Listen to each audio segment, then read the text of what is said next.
What's good, y'all? It's Coffee, and y'all know how we do it. Let's get into the news. Make sure to smash them buttons for me. Hit the like, the sub, the bell, all that good shit. Y'all know how we do.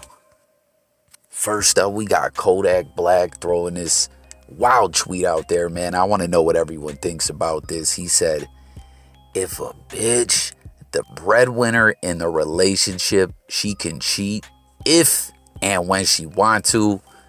I don't even really know what to say about this one. You know, I don't really have much commentary on this, but I'm just curious to know what everyone thinks about this. Like, you know, obviously, I guess Kodak, he's a baller, you know, so I guess to him, this is like broke dude type problems or something like that. I don't know. I don't know what possessed him to throw this tweet out there. I mean, at the end of the day, if you ask me, no one should really be in a relationship if you want to fuck around. You feel me? Like, what's the point at the end of the day? Like, why lock yourself down with someone if you don't want to be with that person in reality? But I just seen this shit and was like, what in the hell is Kodak talking about now? You know, so tap in, hit them comments, let me know your thoughts. Next up, man, we got some internet celebrity slash rapper, washed up or never was rapper boxing to talk about. That's my out there to watch the fight.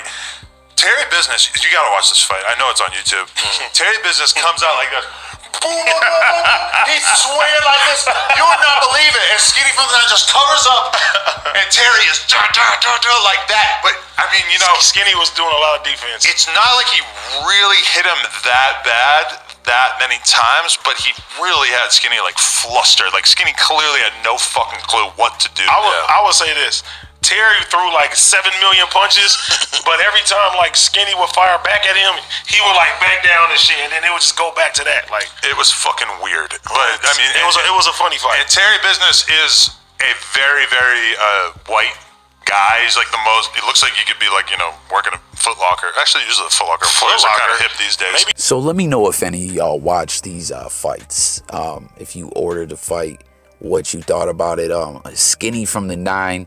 You know, this dude's been clowned on a lot in the rap game. Obviously, he's been beaten up and robbed more times than a little bit. You feel me? I've covered it in many videos, and you know, he ended up getting shot. And a lot of us thought it was a publicity stunt, but or something. Who knows? You know. But anyways, he got into this boxing space a little while back. I mean, I guess his rap career wasn't really working anymore, but you heard what Adam 22 was talking about. I guess they had this event out there in No Jumper, out there in Pensacola, and No Jumper was the media dudes covering the fight or doing interviews, whatever, and him and Skinny from the 9 squashed their beef.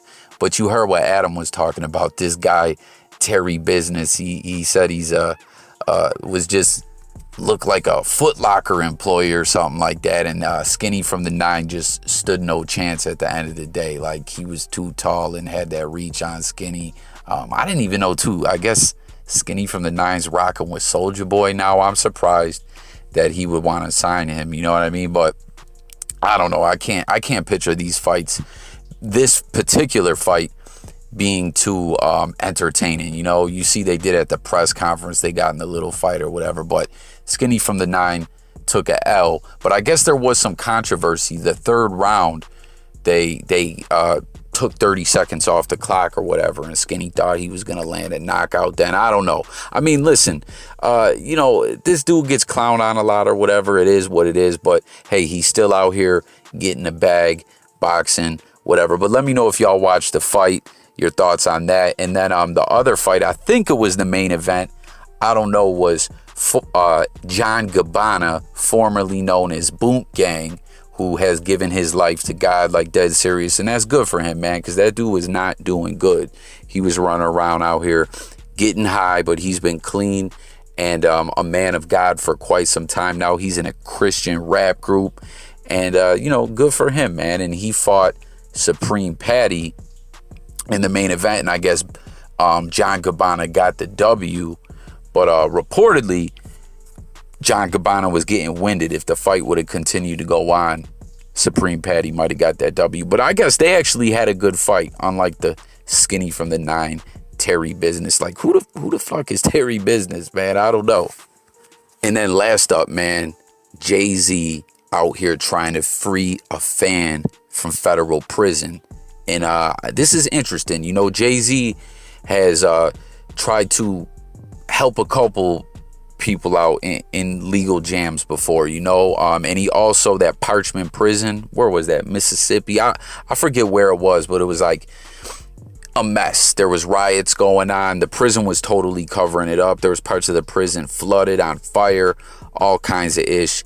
But people who were in the prison getting footage and leaking it out, like cell phones that inmates had in there, got the word out, and Jay-Z, you know, stepped up and did what he could to help that situation. You know what I mean? And now what's going on here, this fan, his name, I don't know if I'm pronouncing this correctly, Vales, is sentenced to 20 years for some weed. I guess he had a federal weed case, conspiracy to distribute 1 ton of marijuana. That's a lot of weed. And he got hit with 20 years. He's been in there for 7 years, got 13 and a half to go, and then 10 years post-release. And Jay-Z, you know, is in the weed business now. And he's saying, listen, let's get this guy up out of here. This is a lot of time for a non-violent offender. It's weed. Weed's pretty much legal at the end of the day. Let's try and get him out. And I guess this guy and Jay got acquainted just from him writing Jay-Z letters.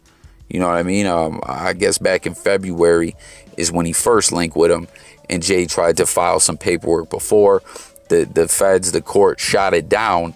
Now they're filing for compassionate release, trying to get him out. So I don't know. We'll keep you updated on the story. I thought this was interesting that Jay, as busy of a guy as he is running the Rock Nation empire and doing whatever else he's doing, is still trying to help people out. Like, I think this is dope, man. But I don't know. You know, the Fed shot it down once. Will they let him out the second time on this compassionate release? I mean, Jay-Z's got some power, you know, so who knows? But 20 years is a long time, but a ton of weed is a lot of weed.